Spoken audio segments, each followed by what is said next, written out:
Okay, Bill, tell us about the Gnostics. Here's a brief synopsis, and it's probably riddled with errors, but John the Baptist baptized Jesus, right? Most of the Gnostics, that's their lineage. It draws from John the Baptist forward, right? They don't use Jesus. Jesus is just another Gnostic for them. They got baptized by John the Baptist.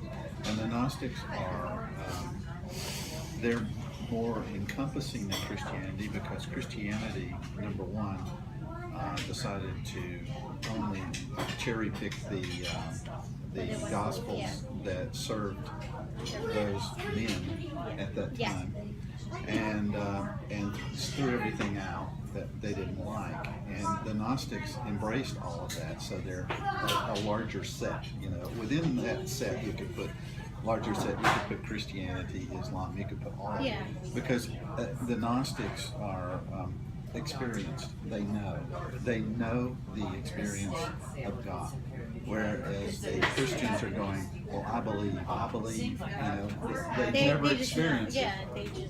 They let the church. The church says, we know it, and you believe in it, and we'll guide you.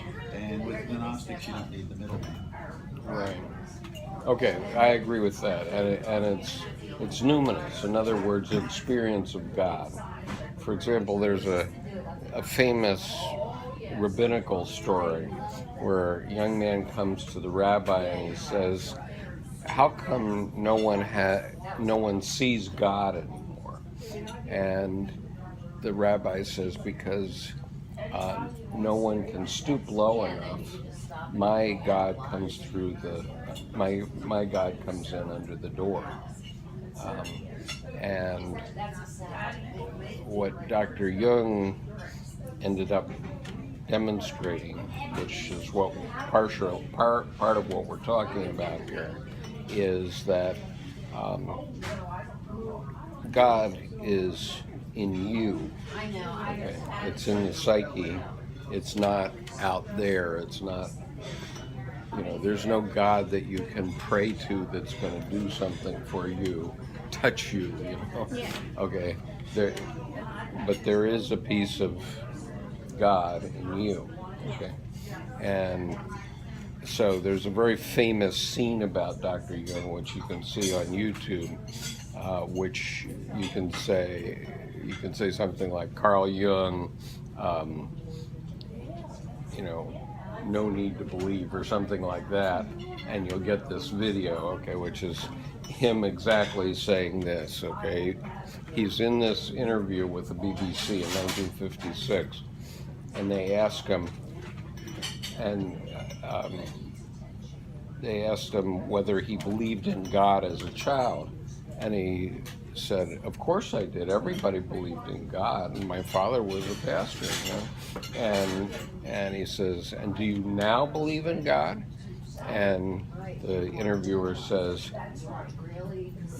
he says, "Do you now believe in God?" And Jung says, "You mean now?" And he says, "Yeah." And he says, "Well, very complicated. I have no need to believe. I know." Okay. And that's this Gnosis that Bill is talking about. And it's also what Edward Edinger talked about, which is what I want you to read. It's kind of funny, because when you see someone that says they're agnostic, basically they're just saying, "I don't know." Right. There's a book I read when I first went on my journey, and it was Merlin's War. Mm-hmm. And in it talks about how if we're made in his image, aren't we him too?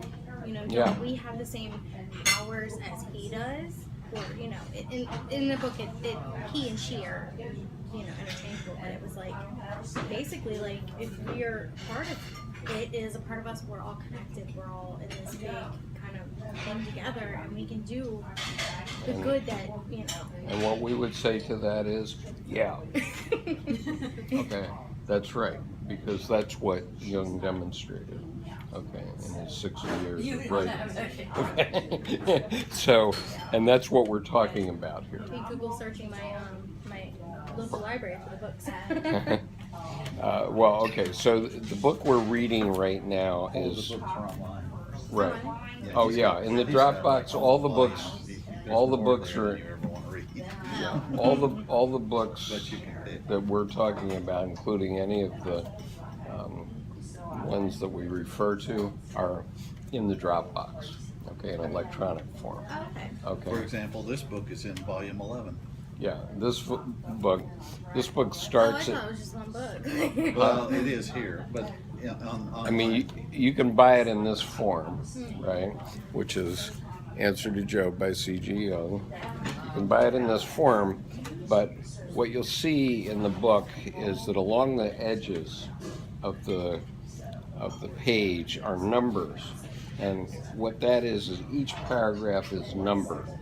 Okay, and the reason is that Jung has been reprinted so many times in so many different forms that if people want to make a notation of Jung for research or something like So that, it's just easier to use the number. yeah, they use the paragraph number. Then you don't have to worry about the correct page from this particular edition, right? Okay, so Answer to Job is paragraphs 553 to 758 of volume 11 of the collected works of C.G. Jung. Okay, and so, and if you're lazy about reading, I can make it very easy for you, because in the last 3 weeks I've read 60 paragraphs onto YouTube Okay. in separate videos. And so if you go to our Kind of like book on audio. if you go to our channel Yeah. on I YouTube. saw that on YouTube. I clicked on the link. Oh, you did? Yeah. You saw the channel? Yeah. Okay. So if you go to the channel, I created a playlist called Answer to Job or Reading, and if you go in there, all the readings are in order. You can just click right down.